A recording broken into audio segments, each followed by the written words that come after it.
我是真的觉得特别好，整个的就是节奏，就是感觉是非常非常老练的，应该是吗？很稳，对，很稳的，很老练。听那念佛机好多年了，这人肯定稳啊。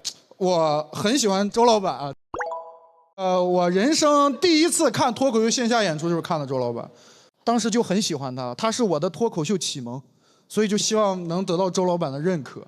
怎么个认可？因为周老板是天花板嘛，对吧？我无顶嘛。对。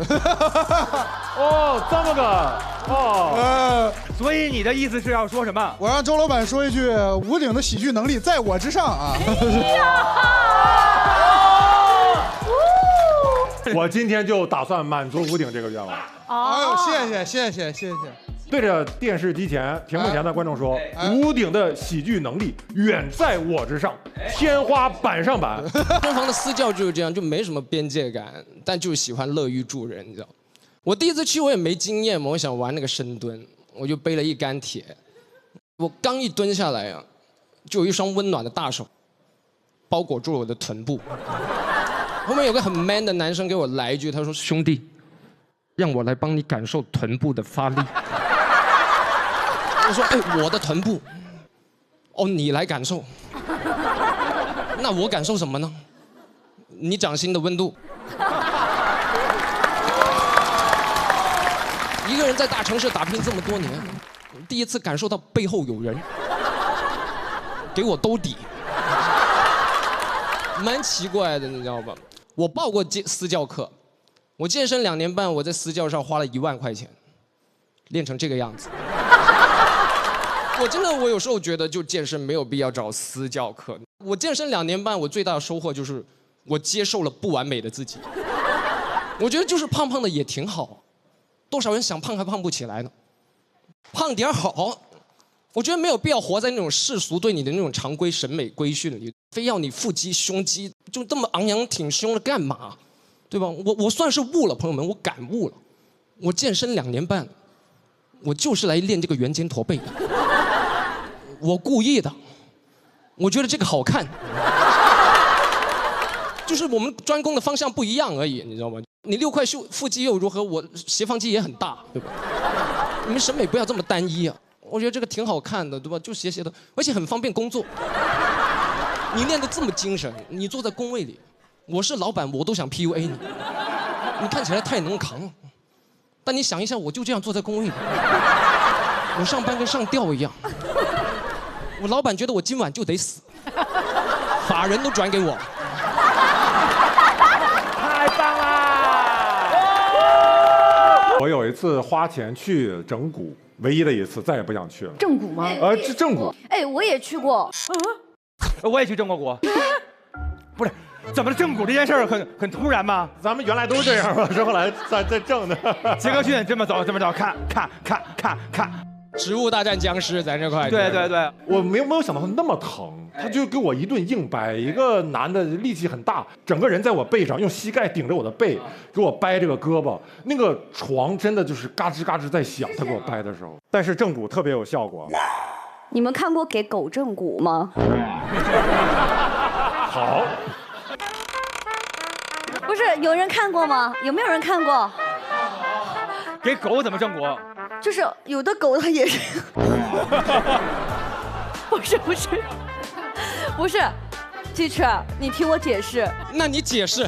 但是真的有一个就是那个视频，它就是给金毛，然后或者是给什么泰迪，它就是金毛吗？更像了泰迪，你现在说的就是。因为狗狗其实它不是也脊椎啊什么的，它也是咔嚓一下子。我看过那种就是趁着狗不注意，就是狗脸冲着前，这个人在他后面抱着脑袋晃，咔一下，然后那个狗突然就，没错，对吧？他那狗会懵，然后这个人亲他一口，哇！对，是的，那狗很懵。我邀请我最好3个朋友到内蒙吗？我给我爸打电话，我说爸，我领几朋友上内蒙玩。他们对我误会太深了，你让他们好好感受一下，什么是真正的内蒙古。我爸一听，真正的内蒙古，儿子放心吧，我就领我3个朋友到内蒙了。我爸骑马来接的我们。我觉得这个演出无论去比赛在哪儿都是满登的。哎呦，客气了，客气了，客气了。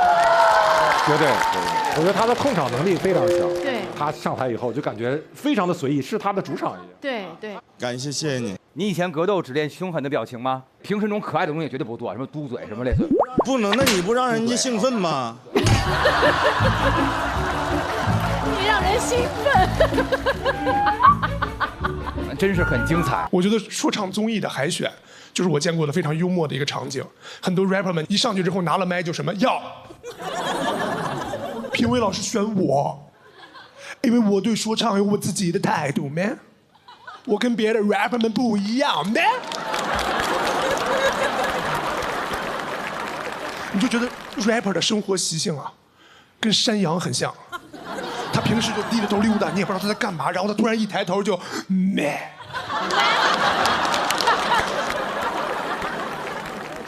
我觉得我总结的还挺像的哈，我真的想干说唱，因为干脱口秀太不容易了。你们知道这2年脱口秀挺难的，你得讲故事、讲梗，对不对？得有逻辑，最好还有一个悲伤的原生家庭，想火的话还得有一个不怎么样的老公。最后这个我实在没有，法律不允许。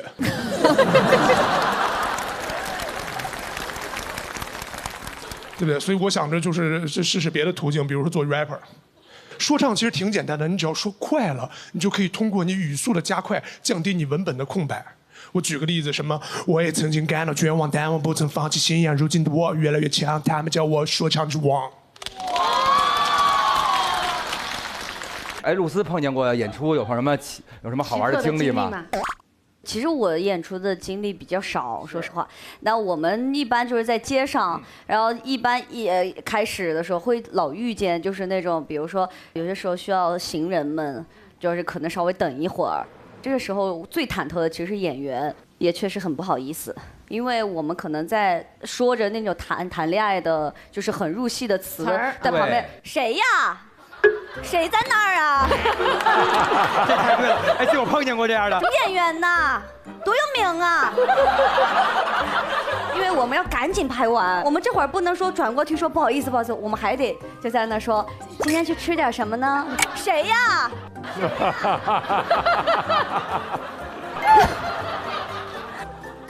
我碰见过这种事儿，我们也是在一个院里头采访一位奶奶，然后在那儿说她这个房多少年为了保下来多么的就是心酸。旁边过一大爷，你们这拍什么呢这？对，北京大爷初见端倪。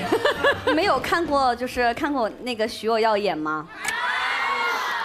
沈浩明不是送了那个许岩一套4合院吗？记得吗？然后沈浩明不是带着许岩就走过那个小胡同吗？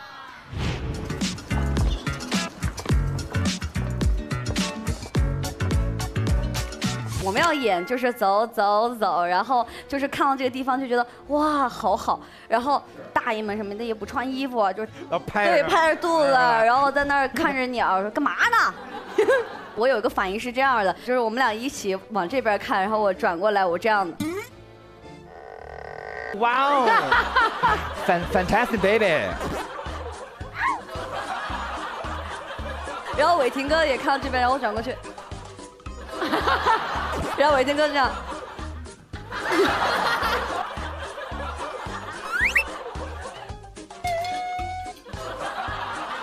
我不知道为什么摘取了那样一个片段。反正都有过这样的经历，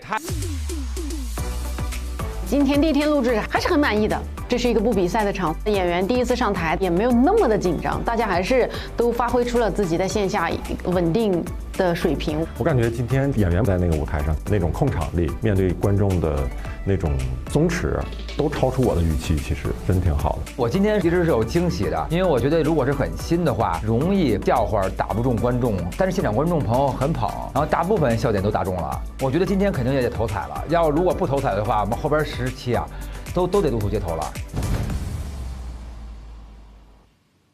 唉，要是一会儿投票结果不好，咱真去睡大街，后面演出可咋办呀？别慌，给你来点踏实感。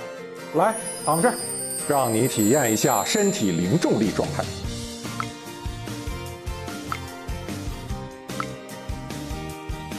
我的肩、背、腰、臀、腿都被稳稳托住，像漂浮在海面上，怎么做到的？这个就是喜临门呼呼智能床垫。哎，它很聪明的，能自动适应你的睡姿，精准承托身体的每一处。你越累，它越懂怎么让你放松。真舒服，难怪叫飘着睡，焦虑都飘走。这回可以安心等结果了吧？你自己搁这坐着干啥呢？我等你呢，我寻思心里没底，跟你唠唠。唠呗，唠啥呀？你觉得今儿演咋样呀？还行啊。我平时不那样，劲儿大了。对我劲儿太大了。你劲儿有点大了，但是我觉得还行，是我能接受。我搁那个后面跟张美楠和鸡翅没少夸你，我们仨搁那夸半天，因为那个感觉很对。是真夸我了，咱们播了可能看见。真夸了，真夸了，真夸了。我没有时间夸你，我当时是我理解你，你也给了我很多安慰。我在后面说你像我大姨啊，没事，像你像吗？像你大姨有福。来，恭喜恭喜恭喜恭喜恭喜各位老师们！我们已经有结果了。我们开一个复盘会，读一下观众评价。这个挺残忍的，因为平时我们演出完以后都是至少也得自己搜吧。哎，对，对，都是自己搜一搜评论啊，自己高兴，自己恨，自己伤心。但这次我们可能需要当场就是公开处刑啊！有请我们这个鱼头人。哦，优雅。这两枪优雅，优雅永不过时。先让我们周老板说。那我先读一个3星的。哦呦，没有晋级压力，大家状态更倾向于线下，这点很好。5位相对而言，第3位更紧张一点。切入的点也可以考虑如何更优化一点，加油！哦，好专业，很细致的观众。鸡翅，观众觉得今天你第3个有点紧张，你会紧张吗？会，其实还是紧张啊。但是我在想说，就是表演的时候是最松弛的状态才是最好的演出，对吧？嗯，对。那就心里奔着一个就搞砸了就搞砸了呗，就是这么一个念头，就降低预期嘛。是的，而且你自己都放松了，你这个演出不会差的。其实这是积极心理学的一种，就是明白。它听起来是很丧的，就是但实际上那样的状态会让你非常的好。万一愿望实现了呢？可怎么办？就是说我就是不好笑啊，怎么着吧？就是不好笑就不好笑，不好笑算了。这个是消极心理学，消极心理学。不是上去之前觉得，哎呀，大家不笑也就算了，上去讲一会儿不好笑，不能就这么算了，怎么能就这么算了？我不服气。哎，这样我随便拿一个差评试试，大家施展自己的积极心理学，好吧？我们从第1句开始，大家看能怎么乐观起来。好好，乐观起来。3星最多了。不错了，3星。没事，我们4川都是3星堆。说出梗的那个包袱点太慢了，这怎么办？我觉得这个是大老师全责，因为他出梗太快了，显得我们很慢。有道理。你们太恐怖了，攻击现场嘉宾了，开始。关键人写的这句话你怎么说？演员的故事有点无聊，虽然无聊，但是有点。这个好，说有点，演员的故事有点，但有点。太乐观了，而且我们从真正的意义上来说，我们还是素人，我们还称不上演员这个称号，就骂我一个人呗。你怎么回事？剪掉这个，剪掉。我错了。说好一起积极心理学呢？不是。你马上就不是素人了。我再读一个。嘉宾太优秀了，比想象中的有梗（括号指露丝和大张伟）。没有我和周老板呗。